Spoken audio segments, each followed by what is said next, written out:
A Vitality Blast defeat to Essex by 21 runs at Lords ended Middlesex's season in this competition, one early over in their chase, costing them dearly. Stevie Eskenazi invited the Eagles to bat after winning the toss, and Toby Greatwood was soon celebrating his maiden T20 wicket for Rose Cushy with a nick behind in the game's second over. Jason Behrendorff was excellent through the power play and deserved to trap Adam Rossington bang in front with one that nipped back. Rossington gone for 19, Essex on 36 for 2 in the fifth over, the bowler with 1 for 16 from 3 overs. Essex took 54 runs from the power play, and to the first ball after it, Michael Pepper swept Tilam Walalawita for a maximum over the short boundary.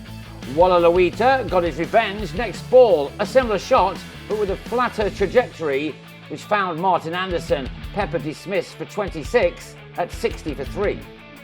A similar dismissal in the next over then reduced the visitors to 67 for 4. Greatwood with the catch to remove Paul Walter off the bowling of Chris Green. In this must-win match, Middlesex would have been delighted with their start. Dan Lawrence, the man they now wanted, as he guided his side to a score of 80 for 4 at the halfway stage. Essex had to wait until over 13 to bring up their 100, but the partnership between Tom Wesley and Lawrence was developing nicely. The fifth wicket stand passed 50 as Lawrence belted Walalawita over the rope, Essex having 128 runs on the board with 5 overs remaining. Wesley was dropped on 33, and that looked as if it may be costly as he started to swing at everything, this swing bringing him a maximum. A wonderful bit of glove work finally brought an end to the 85-run partnership. Lawrence with a nick off Green that John Simpson held onto. Green's excellent over was backed up by Behrendorff, who returned and conceded only a single from the penultimate over to end with 1 for 17, and that led Wesley to run down the pitch to be stumped off Green, who was given the last over to end with 3 for 16 from 3 overs. Essex had scored only 11 runs off their final 3 to end on 161 for 6, and Middlesex would have fancied chasing that down, especially with Eskenazi off and running straight away. But with a total on 9, Max Holden edged Sam Cook behind. Rossington spilled it, but Simon Harmer at slip didn't. 2 balls later, and Joe Cracknell was also on his way for a duck, a leading edge offering Cook a simple return catch. And unbelievably, Cook had a triple wicket maiden as Simpson was snaffled in the gully, also without scoring, Middlesex reeling on 9 for 3. Eskenazi would have noticed that none of the wickets had fallen to aggressive shots, so he decided to break that mould. The loss of those wickets at least did give Jack Davies a rare opportunity to have a long time at the crease. He started his knock in an encouraging fashion, Middlesex at 29 for 3 at the end of the power play. The youngster then struck Simon Harmer into the crowd, something that far more experienced batsmen have struggled to do this season.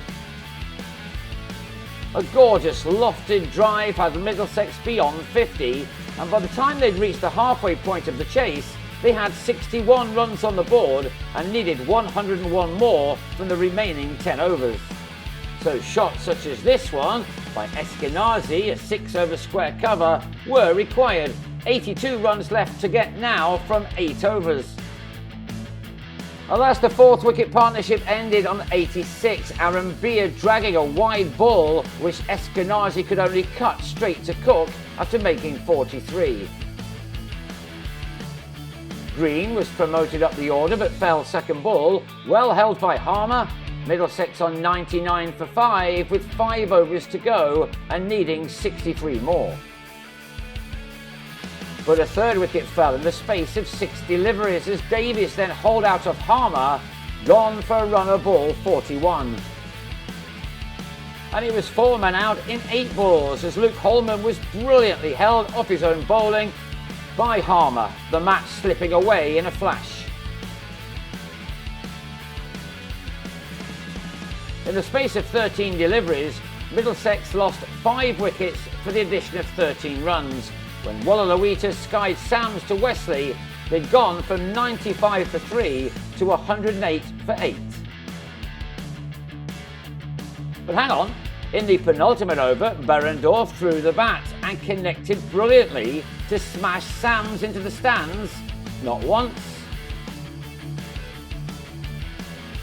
but 3 times. 19 runs were taken from the over, and that left 28 more to find from the final one. Unfortunately, they managed only 6. So that meant a loss by 21 runs, and with it went any chance of qualification for the knockout stages. Middlesex will now be thankful to concentrate on a return to the Championship and a crucial game in Nottingham starting on Sunday.